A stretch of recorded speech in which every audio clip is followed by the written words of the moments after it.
안녕하세요. 마약 관련된 상담, 치료 공동체, 강의, 교육 이런 걸 하고 있습니다. 마약 중독 회복 상담사라고 보시면 돼요. 제가 이 일을 하게 된 계기는 저는 어떤 상담사가 되고 싶지도 않았고요. 꿈에도 없었고 그런 직업조차 우리나라에 있지도 않은 시대에 살았으니까요. 저는 이제 마약을 하던 사람이에요. 학생들이 보면 마약을 하던 사람? 그럼 이상할 수도 있는데 사실 저는 아주 오랜 기간 동안 이제 마약 때문에 고통을 겪었던 사람이거든요. 대마초, 플로폰 이런 것들을 하게 되면서 제가 이제 교도소를 가게 돼요. 8년 정도 교도소에서 수감을 하게 됐고 지금 와이프를 만나면서 마약을 끊게 돼요. 저 같은 고통을 겪고 있는 친구들한테 도움을 주고 싶다는 생각, 막 지금 겪고 있는 친구들한테 거기서 멈췄으면 하는 마음에 공부를 시작하게 돼요. 마약 중독에만 전문으로 상담을 하는 상담사가 된 거죠. 저희는 그래서 일반 상담사가 아니고요. 회복 상담사라는 이름에 꼭 앞에 회복이라는 게 붙어요. 그 문제를 경험하고 극복해서 상담사 역할을 하는 사람들이죠. 우리 현대인들은 한 가지 이상의 중독이 안 걸리는 게 없죠. 중독을 의미할 때 이 사람이 정말 중독이다라고 정의 내릴 수 있는 건 자기 일상에 영향을 미치는지 알면서도 계속 반복적으로 사용한다는 걸 이제 우리가 중독이라고 생각하시면 돼요.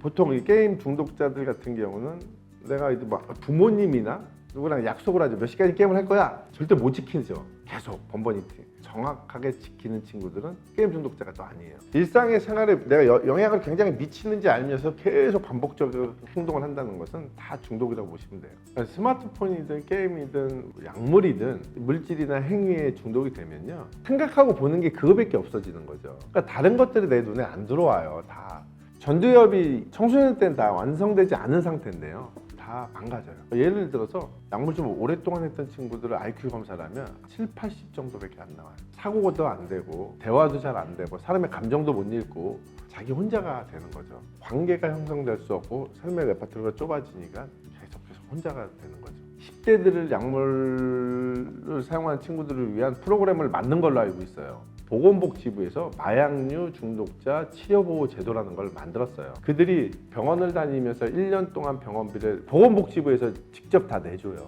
치료받을 수 있게. 이런 것들만 알고 있어도 그 다음에는 특별히 없습니다. 현재 저쪽에 있는 우리 같은 경우는 이제 저하고는 병원에서 만났어요. 제가 이제 과거에 병원에서 근무할 때 병원 폐쇄병동에 약물에 취해서 왔죠. 제가 이제 병원을 그만두면서 그전에도 치료센터를 운영하고 있었는데 제가 이제 그 친구에게 얘기를 했죠.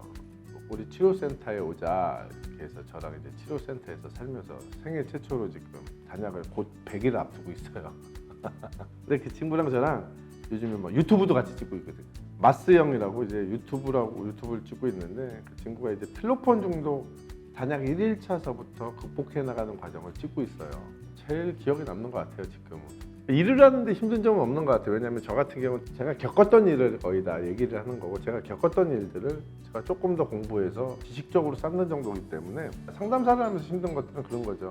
자꾸 재발하는 애들, 도망치는 애들 보면 마음이 아프고, 되는데 포기하고 안 하는 애들, 이런 친구들 보면, 그런 친구들 보면 마음이 아프고, 일을 하면서는 힘들고 어렵고 이런 것들은 없는 것 같아요. 이거는 너무 행복해서 하는 일이거든요. 중독 상담사라는 직업 자체가 굉장히 생소하죠. 국지대학교에서 중독재활복지학과라는 것이 생겼는데 우리나라는 중독 상담사가 사회복지사 안에 들어있다고 보시면 돼요. 그것을 공부하기 위해서는 첫 번째는 사회복지 쪽 공부를 하는 게 맞는 것 같아요. 한국 중독 전문가 협회라는 곳이 있고요.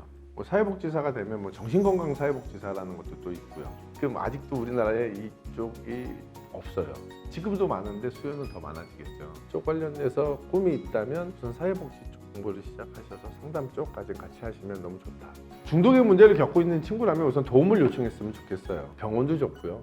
저희 다르크 센터도 좋아요. 어디든 손을 우선 내밀면 굉장히 없는 것 같지만 사회 곳곳에 도움을 주려고 하는 사람들이 정말 많거든요. 저도 그랬어요. 그러니까 어떤 문제를 갖고 있다, 혼자 고민하지 말고 좀 이렇게 도움을 요청했으면 좋겠고, 이런 꿈이 있는 친구들이라면 열을 노력하면 열만 되더라고요. 한둘 노력하고 열을 바라고 이러지 말고 그냥 오늘 나한테 주어진 삶에 최선을 다하면 그게 겹겹이 쌓여서 경험이라는 게 되거든요. 내 상황을 내가 주체적으로 살 수 있는 그런 사람이 됐으면 좋겠다라는 생각을 해요.